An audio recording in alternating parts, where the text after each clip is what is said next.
Bonjour à toutes, bonjour à tous. Les circonstances nous imposent de faire ce cours à distance. Voici donc la manière dont je pense procéder.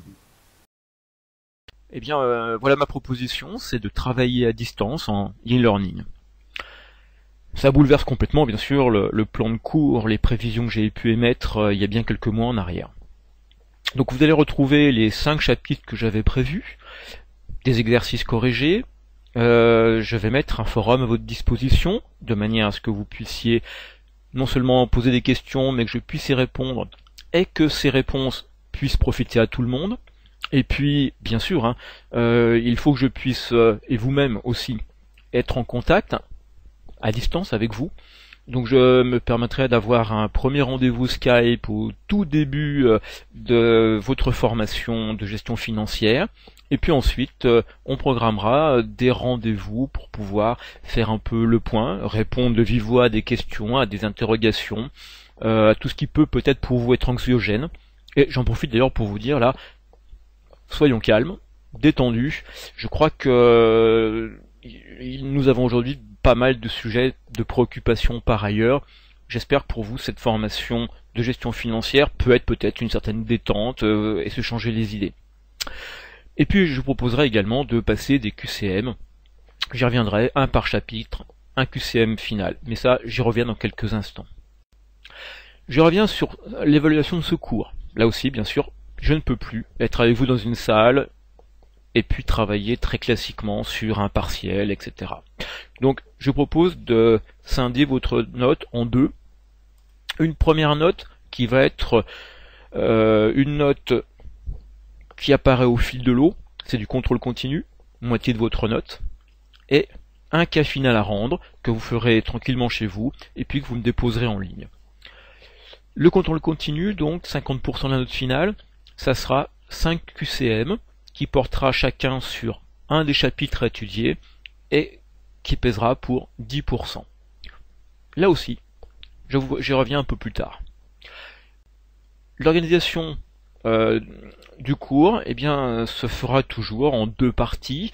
Une première partie tournée sur l'analyse de l'activité d'une entreprise et une deuxième partie tournée sur l'étude du bilan et l'étude de la rentabilité de cette même entreprise.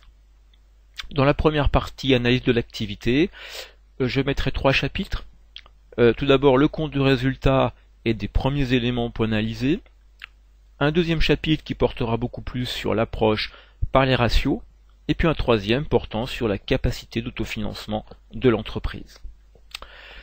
La deuxième partie, bilan et rentabilité, ce seront 2 chapitres qui le composeront. Un qui sera l'analyse du bilan, ce que l'on appelle l'analyse fonctionnelle.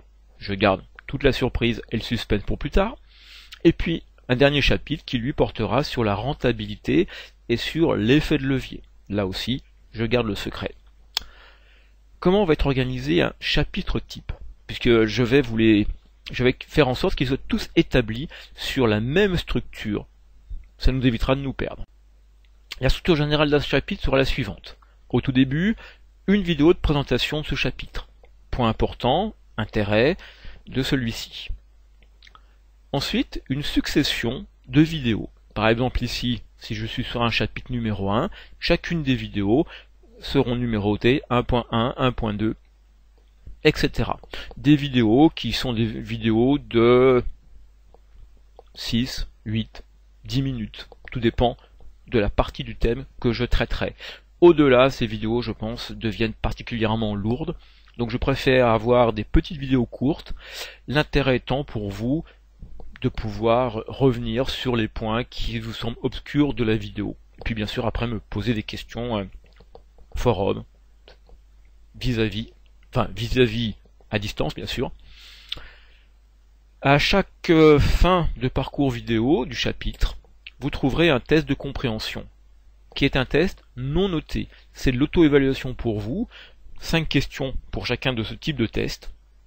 Le but, c'est que vous puissiez déjà vous faire un petit bilan. Est-ce que vous avez retenu ce qui, moi, me semble les points essentiels, importants de ce chapitre?